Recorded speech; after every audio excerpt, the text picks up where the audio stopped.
Welcome to our study channel study point. तो आज guys हम लोग शुरू करने वाले हैं क्लास 10th के केमिकल इक्वेशन एंड रिएक्शन के चैप्टर 1 के MCQ questions question number series जो है थर्ड है। ये हमारे इससे पहले 2 सीरीज हो चुके हैं और ये हमारा तीसरा सीरीज शुरू हो रहा है। तो हम लोग अभी तक 50 क्वेश्चन कर चुके हैं और इस क्वेश्चन में 51 क्वेश्चन से लेके 75 क्वेश्चन तक हम लोग आगे वे क्वेश्चंस करेंगे। तो हमारा पहला क्वेश्चन है 51 number question, reaction of magnesium with air is. अगर हम मैग्नीशियम का रिएक्शन अगर एयर के साथ कराते हैं तो वो कौन सा रिएक्शन है? तो वो एक्जोथर्मिक रिएक्शन होता है। When carbon dioxide is passed through lime water, जब कार्बन डाइऑक्साइड अगर लाइम वाटर के साथ अगर पास कराते हैं तो उसका उसमें जो ऑब्जर्वेशन होता है वो लाइम वाटर होता है वो मिल्की मिल्की कलर का हो जाता है, दूधिया कलर का। Question number 53, which of the given gases can be used for storage of fresh sample of an oil for a long time? Nitrogen and helium. जो नाइट्रोजन और हीलियम गैस है किसी भी फ्रेश फूड को या तो अगर वो ऑयली है तो उसे बहुत लॉन्ग टाइम तक रखने में सहायक करते हैं, क्योंकि ये दोनों जो नाइट्रोजन एंड हीलियम गैस है जो ये दोनों नॉन रिएक्टिव गैस हैं। ये मोर रिएक्टिव गैस नहीं है, लेस रिएक्टिव गैस है ये सब। चलिए तो हम अपने क्वेश्चन नंबर 54 पे चलते हैं। We store silver chloride in a dark coloured bottle because it is. हम सिल्वर क्लोराइड को डार्क बॉटल में इसलिए रखते हैं क्योंकि वह बहुत ही रिएक्टिव होता है और सनलाइट के प्रेजेंस में वह एक्ट कर जाता है। तो हम इसे डार्क बॉटल में इसलिए रखते हैं to avoid the action of sunlight, कि वो रिएक्ट ना कर पाए सनलाइट की प्रेजेंस में। Question number 55, what is the name of the substance which get deposit over iron because of moisture present in air? तो इसमें दिया है कि अगर कोई आयरन नेल है या तो आयरन है उसमें जो मॉइस्चर की वजह से जो वो आयरन होता है वो ख़राब हो जाता है। वो किस एयर की प्रेजेंस में जो आयरन होता है वो ख़राब हो जाता है, वो किस कारण होता है? तो वो कौन सी सबस्टांस है? वो रस्ट है। What happens when zinc metal is dipped in the solution of copper sulphate? क्या होगा जब हम जिंक मेटल को कॉपर सल्फेट में अगर हम उसको डिप करते हैं तो जिंक ऑक्साइड फॉर्म हो जाएगा इस कंडीशन में। Question number 57, H2SO4 plus 2NaOH react to form Na2SO4 plus 2H2O। तो यह इक्वेशन कौन सी इक्वेशन है? तो यह एक न्यूट्रलाइजेशन रिएक्शन भी है और यह एक डबल डिस्प्लेसमेंट रिएक्शन भी है। क्योंकि ये न्यूट्रलाइजेशन रिएक्शन इसलिए है क्योंकि ये एसिड है और ये बेस है। जब एसिड और बेस मिलते हैं तो वो न्यूट्रलाइजेशन रिएक्शन होता है। और डबल डिस्प्लेसमेंट रिएक्शन में आयन्स चेंज हो जाते हैं। तो और यहाँ पे Na2SO4 और 2H2O में आयन्स का एक्सचेंज हुआ है, इसलिए ये डबल डिस्प्लेसमेंट रिएक्शंस है। Question number 58, in this equation 2CO plus O2 react to form 2 carbon dioxide, the product is. तो इसमें ये जो रिएक्शन है इसमें पूछा है कि इसमें प्रोडक्ट कौन सा है। तो 2CO प्लस O2 ये तो रिएक्टेंट हो गया, तो हमारा प्रोडक्ट है 2CO2। तो हम यहाँ पे लिख देंगे हमारा प्रोडक्ट 2CO2 है। Question number 58, in this equation sorry, question number 59, Fe2O3 plus 2Al react to form Al2O3 plus 2Fe। ये कौन सा रिएक्शन है? तो ये डिस्प्लेसमेंट रिएक्शन है। Question number 60, 4Al plus 3O2 react to form 2Al2O3 is a combination reaction. ये एक combination reaction है। अगर दो कंपाउंड अगर कंबाइन होके अगर एक कंपाउंड प्रोडक्ट में एक कंपाउंड फॉर्म होता है तो उसे कॉम्बिनेशन रिएक्शन कहते हैं।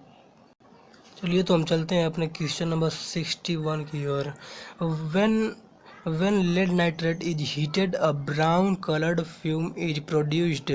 This fume is, अगर हम लेड नाइट्रेट को हीट करते हैं तो जो ब्राउन कलर का फ्यूम निकलता है वो किस चीज़ का होता है? तो NO2 का जो वो फ्यूम होता है। अब question number 62, when hydrogen gas is passed over the heated copper oxide the reaction that occurs is. तो जो अगर हम कॉपर ऑक्साइड और हाइड्रोजन गैस को पास करते हुए अगर हम उसको हीट करते हैं तो वो कौन सा रिएक्शन है? तो वो ऑक्सीडेशन रिएक्शन है। Question number 63, N acid which can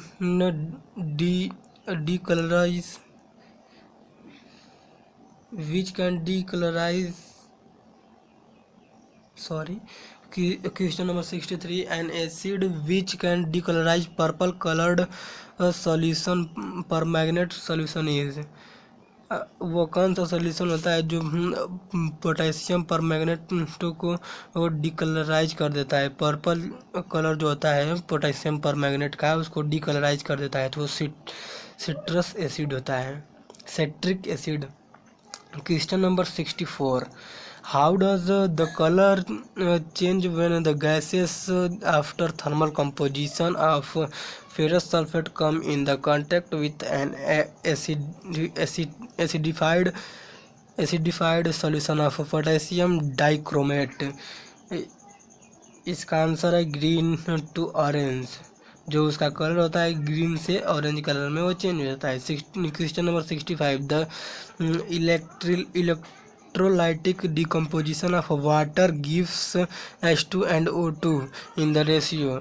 जो अगर इलेक्ट्रिक हम पास कराते हैं अगर वाटर से तो उसमें जो वो डिकम्पोज हो रहा है, हाइड्रोजन और ऑक्सीजन डिसोसिएट हो रहा है, तो उसका जो रेशियो होगा वो क्या होगा वही पूछा है। तो 2:1 वॉल्यूम में होगा, क्योंकि वह लिक्विड है। लिक्विड जो होता है वो वॉल्यूम में होता है और जो सॉलिड होता है वो मास में होता है। Question number 66, right value of A, B and C so that the following chemical equation is balanced। AH2 plus BO2 plus react to form CH2O। हमको इसको बैलेंस करना है और इसमें बताना है कि A, B और C की वैल्यू क्या होगी। तो A की वैल्यू होगी 2, B की वैल्यू होगी 1 और C की वैल्यू 2 होगी। तो यह आप अपने से बैलेंस करके देख लीजिएगा। Question number 67, what is the kind of reaction respiration is. अगर जो रिस्पायरेशन हम लोग करते हैं अगर वह कौन सा रिएक्शन है? तो वो है exothermic reaction. On the thermal decomposition of lead nitrate nitrogen dioxide gas is evolved, how it presence can be verified. जो थर्मल कंपोजिशन होता है लेड नाइट्रेट और नाइट्रोजन ऑक्साइड गैस का, जब उसमें इवॉल्व होती है तो वो brown fume can be observed. तो हम उसको कैसे पहचानेंगे? उसमें से एक ब्राउन फ्यूम निकलती है। Question number 69, when green coloured ferrous sulphate crystal are heated, the color of the crystal changes because it loses water of crystallization। वो लॉस कर देता है क्रिस्टल ऑफ वाटर को, जो वाटर का क्रिस्टल है उसको लॉस कर देता है। Question number 70, H2S plus I2 react to form 2HI plus S is oxidising agent. इसमें कौन सा ऑक्सीडाइजिंग एजेंट है? तो I2 जो है वो ऑक्सीडाइजिंग एजेंट है। चलिए तो हम चलते हैं अपने क्वेश्चन नंबर 71 की तरफ।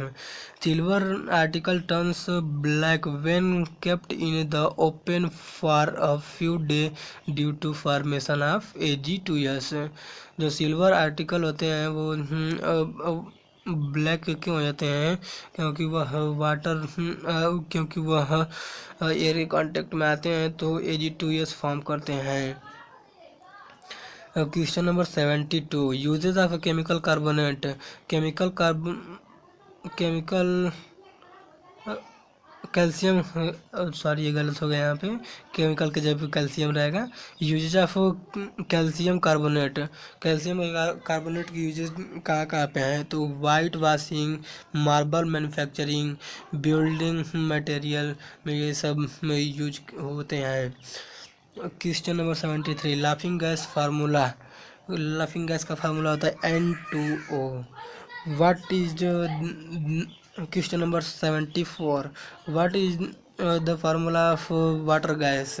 CO प्लस H2 जो है वो वाटर गैस का फार्मूला है। What is the formula of producer gas?